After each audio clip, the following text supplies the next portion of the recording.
Let's make another randomly generated piece of jewelry.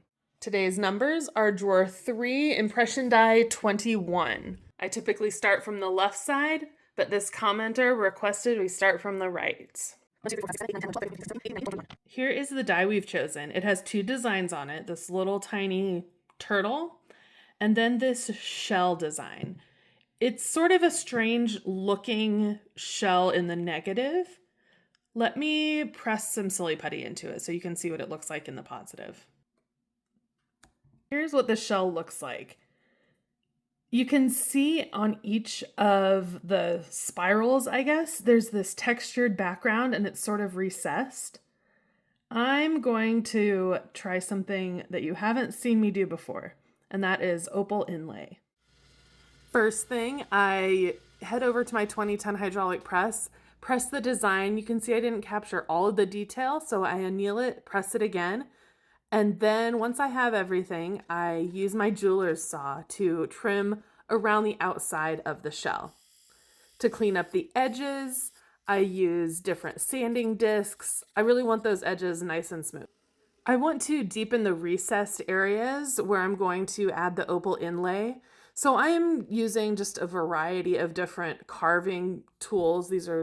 They're called burrs and they come in a bunch of different shapes. But I am carving them so that they are at least 1 millimeter deep. I prefer a little bit more. So just different cutting tools to grind down those areas so that I can create a deeper, more rich color inlay. I carve a groove in a jump ring that fits the tip of the shell, and then I solder that ring into place.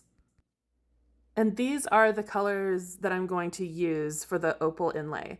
This is synthetic lab-grown opal, and I am placing a few of each of the different colors into each section, and then I am adding a drop of very thin viscosity super glue, essentially a CA glue. I let the first layer cure, then add a little bit more glue and sprinkle on some finer cut opal.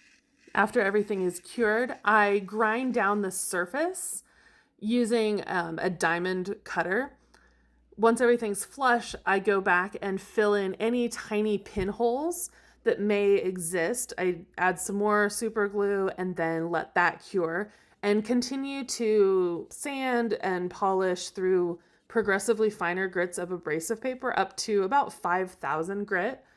And then I make sure that everything is looking good. I sign the back of my piece, and here's the finished pendant. Look how pretty it is. I chose these very oceany colors to go with the shell shape. And the flash that you get with this synthetic lab-grown opal is just, whoa. It's definitely got that wow factor. If you want to play along, I need you to leave me 2 numbers in the comments, number 1 through 8 to determine which drawer I'll choose, and number 1 through 85 to determine which die from that drawer I'll pick. Thank you all, and let me know in the comments, would you wear this? Have a great week, everyone, and I will see you in the next video.